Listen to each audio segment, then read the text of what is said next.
आज आपण द्राक्षामध्ये बघतोय की बऱ्याचशा भागामध्ये चालू वर्षी प्लॉट डाउनिंगमध्ये, करप्यामध्ये, भुरीमध्ये बऱ्याचशा समस्या दिसून येतात। काही ठिकाणी बदलतं वातावरण आपण बघतोय की अचानक फ्लावरिंगमध्ये वातावरण बदलतं, पाऊस होतो, काही वेळा ढगाळ वातावरण होतं, त्यावेळेला हार्वेस्टिंगच्या स्टेजमध्ये ढगाळ वातावरण होतं। अशा कंडिशनमध्ये डाउनी, करपा आणि भुरी ह्या तिन्ही रोगाचं सॅनिटायझेशन करून घेण्यासाठी, निर्जंतुक करून घेण्यासाठी आपल्याला एक प्रोडक्ट मार्केटमध्ये उपलब्ध आहे, तो म्हणजे क्लोरीन डायऑक्साईड CLOG। या CLOGचा वापर बऱ्याचशा शेतकऱ्यांनी केलेला आहे, पण बऱ्याचशा ठिकाणी आपण बघतोय एक्सपोर्टचे प्लॉट असतील किंवा लोकलचे प्लॉट असतील, अशा ठिकाणी एक्सपोर्ट प्लॉटमध्ये 70 दिवसाच्या नंतर बऱ्याचशा ठिकाणी आपल्याला औषधं पर्यायी उपलब्ध राहत नाहीत। अशा ठिकाणी आपल्याला CLOG सारखं औषध हे एक्सपोर्टच्या प्लॉटला आपल्याला वापरण्यासाठी कोणतीही अडचण त्या ठिकाणी येऊ शकत नाही। 0 pH, 0 MRLच्या लेवलमध्ये आपण क्लोरीन डायऑक्साईड CLOG या औषधाचा जर आपण वापर केला, अगदी हार्वेस्टिंगच्या आदल्या दिवशी जरी आपण त्याचा वापर केला तरी सुद्धा आपल्याला त्याचे रिझल्ट हे अतिशय चांगल्या पद्धतीने घेता येऊ शकतील। बऱ्याचशा ठिकाणी जुना डाउनी तयार होताना दिसतोय, काही ठिकाणी भुरीचं वातावरण डिसेंबर जानेवारी यामध्ये भुरीचं वातावरण तयार होतं आणि अशा ठिकाणी या रोगांचं नियंत्रण जर चांगल्या पद्धतीने करायचं असेल तर CLOG लिटरला 2 ते 2.5 मिली प्रति लिटर पाण्यातून जर आपण त्याची फवारणी घेतली तर आपल्याला त्याचे उत्कृष्ट रिझल्ट मिळतात। तर हे तयार कसं करायचं हे आपण या ठिकाणी आपण व्हिडिओच्या माध्यमातून बघणार आहोत। CLOGचा वापर करत असताना जो आपण CLOG म्हणजे क्लोरीन डायऑक्साईड, आणि हे क्लोरीन डायऑक्साईडचं लिक्विड गॅस फॉर्म्युलेशन तयार करत असताना कशा पद्धतीने तयार करायचं हे आपण बघणार आहे। हे ट्रायल आपण 100 लिटर पाण्यासाठी तयार करतोय। 100 लिटर पाणी तयार करत असताना CLOG रिएजंट 1 हा आपण 100 लिटर पाण्याला 200 मिली हा रिएजंट 1 आपण या ठिकाणी वापर करतोय।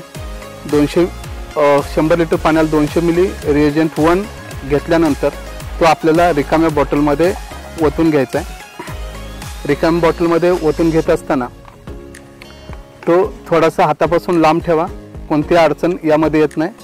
जोपर्यंत दोन्ही औषधाचं कॉम्बिनेशन होत नाही तोपर्यंत याचा लिक्विड गॅस फॉर्म्युलेशन तयार होत नाही, त्यामुळे आपल्याला औषध मिश्रण करत असताना कुठलीही अडचण त्या ठिकाणी येऊ शकत नाही। याच्यानंतर आपण बघणार आहोत ते म्हणजे रिएजंट 2। रिएजंट 2 हे सुद्धा 100 लिटर पाण्याला 200 मिली या प्रमाणात आपण घेणार आहे। या 2 रिएजंट 1 आणि रिएजंट 2 या दोन्ही औषधांचं मिश्रण आपण सम प्रमाणात घेतोय आणि सम प्रमाणात मिश्रण घेतल्यानंतर ह्या रिकाम्या बॉटलमध्ये आपण ते मिक्स करतोय। ज्यावेळेला रिएजंट 2 मिक्स होतं त्यावेळेला त्या सोल्युशनचा कलर हा आपल्याला त्या ठिकाणी चेंज होतो।